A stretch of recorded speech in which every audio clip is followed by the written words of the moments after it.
But what Benny Hinn lacks in per capita giving in Africa, he makes up for in sheer numbers.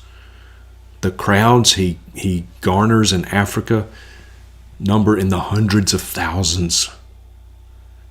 And these poor people are giving him money that they don't have to spare, hoping that God will get them out of their poverty, hoping and praying that God will heal them of their sickness and disease, heal their sick children. And these people don't have access, most of them don't have access to, in fact, I dare say probably none of them have access to the quality of medical care that we enjoy here in the United States. And they're desperate for a healing. And I have been to 18 Benny Hinn crusades, 18 of them. And every single one I've been to, Benny Hinn has told the poor, give me your money.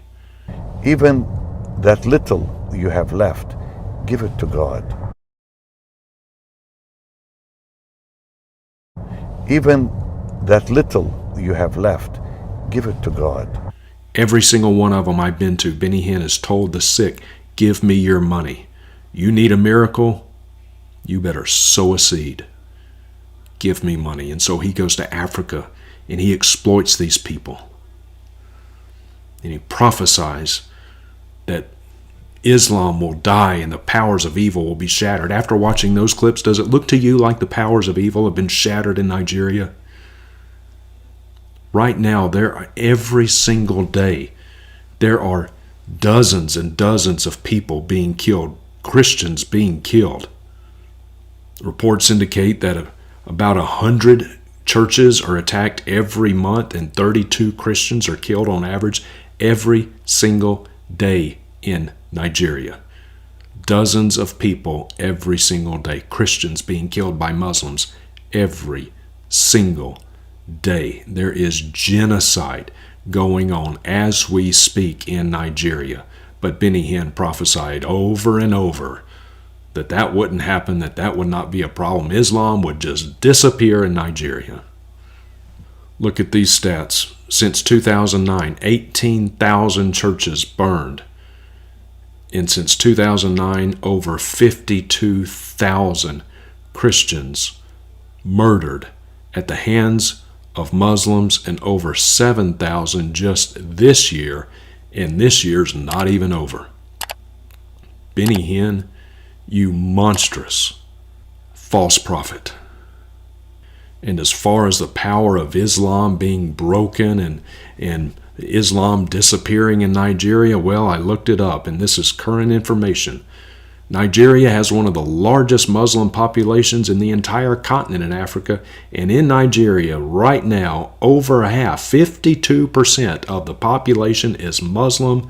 Muslim population in Nigeria continues to grow. And guess what the fastest growing religion is in the country of Nigeria? It ain't Christianity, it's Islam. Right now, fastest growing religion in Nigeria is Islam. Benny Hinn is a false prophet. And shame on not only Benny Hinn, shame on anyone who supports this man. Anyone. And yeah, Malachi O'Brien, I'm looking at you. Shame on you.